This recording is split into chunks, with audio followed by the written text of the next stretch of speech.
Kerana tak ada dalam riwayat orang yang belajar dengan Imam Malik macam Imam Syafi'i. Imam Malik tak pernah kata, hang belajar dengan aku, sekali pun hang tak boleh keluar daripada pandangan aku.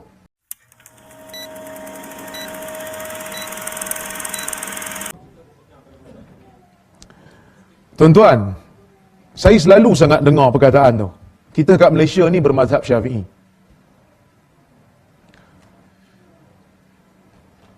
Saya ditanya banyak soalan tu. Kita kat Malaysia bermazhab Syafi'i. Tuan-tuan, saya nak tanya tuan-tuan, macam mana tuan-tuan nak jadi orang yang bermazhab Syafi'i?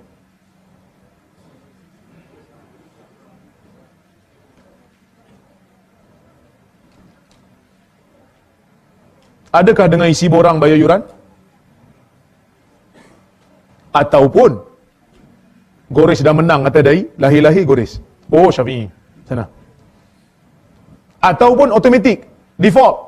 Lahir kat Malaysia je, Syafi'i. Ataupun dengan belajar kitab Syafi'i.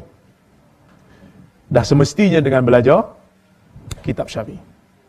Maksudnya belajar fiqh Syafi'i, maka dia jadi Syafi'i.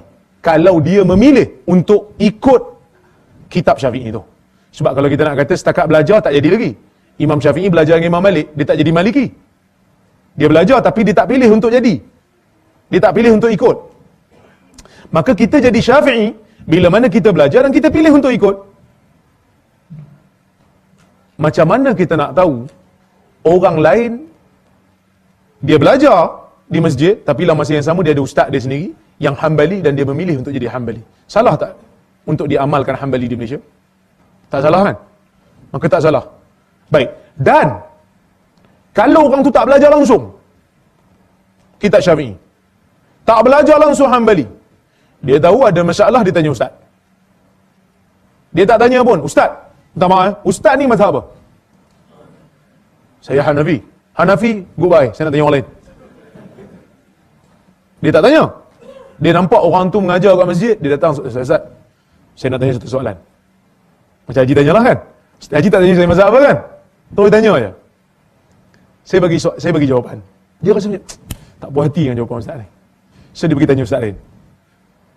Ustaz tu bagi jawapan yang lain. So dia puas hati. Dia ikut ustaz tu tanpa dia tanya, ustaz ni mazhab apa? Betul? Adakah majoriti orang Malaysia nombor 2 ni ke nombor 1? Yang nombor 1 tadi yang belajar mazhab Syafi'i, belajar kitab Syafi'i.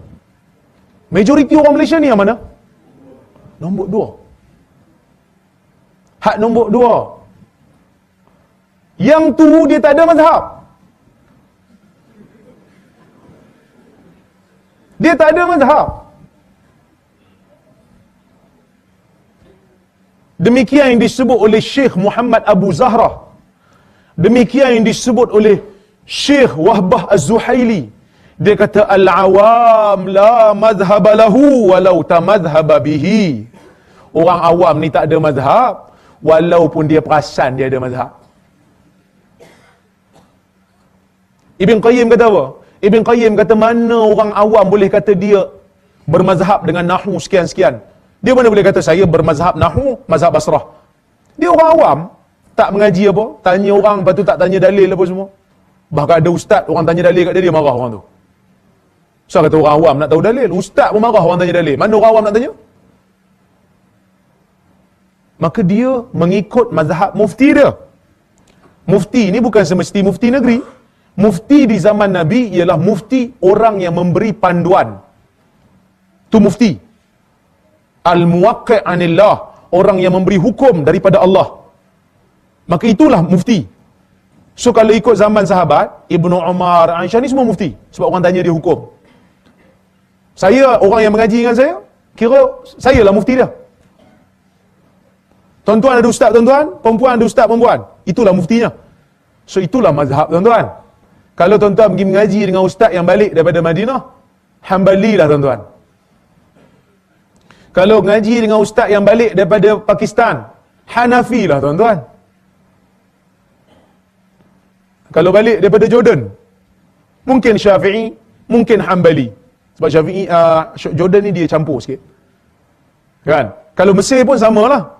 Mungkin ada Syafi'i, mungkin ada Hambali, dia campur sikit. Kalau balik daripada Maghribi, Maliki lah dia. Kalau dia memilih untuk ikut Maliki. Cumanya, kalau satu orang dia mengaji dengan seorang ustaz, ustaz tu dia hurai lebih sikit. Dia kata dalam masalah ni tuan-tuan, ulama berbeza pendapat. Mazhab pertama kata sekian, mazhab kedua kata sekian, mazhab ketiga kata sekian. Dalil bagi setiap mazhab ni 1, 2, 3, 4. Dan pada pandangan saya dan penilaian saya, mazhab yang tepat dalam isu ini ialah mazhab ini. Dia dengar, dia kata, betul, setuju dengan penilaian ustaz ni. Dia pergi dengar pula ustaz lain kata, huraian ustaz lain tu tak sama dengan ustaz pertama yang dia dengar. Tapi dia lebih yakin dengan huraian ustaz yang pertama. Tak salah untuk dia ikut. Kerana tak ada dalam riwayat orang yang belajar dengan Imam Malik macam Imam Syafi'i. Imam Malik tak pernah kata, hang belajar dengan aku, sekali pun hang tak boleh keluar daripada pandangan aku. Bahkan orang yang lebih hebat daripada Imam Malik, Abu Bakar, Umar, Uthman, orang yang belajar dengan mereka, tidak pernah mereka sebut, dah belajar dengan aku, jangan pergi tanya Umar. Dah belajar dengan Umar, jangan pergi tanya Ibnu Mas'ud. Tak ada. Orang awam tugasnya bertanya orang-orang alim, bertanya ahli-ahli ilmu, fas'alu ahla zikri in kuntum la ta'lamun. Bila kita setuju dengan penilaian, puas hati dengan penilaian tu, kita rasa inilah pandangan yang menyelamatkan saya dan agama saya, kita boleh ikut. Kita boleh ikut. Tak kisahlah kita berada di Mekah ke, kita balik pada Mekah ke, kita setuju dah penilaian tu, kita boleh amal. Kerana Tuhan di Mekah dengan Tuhan di sini sama je. Okey?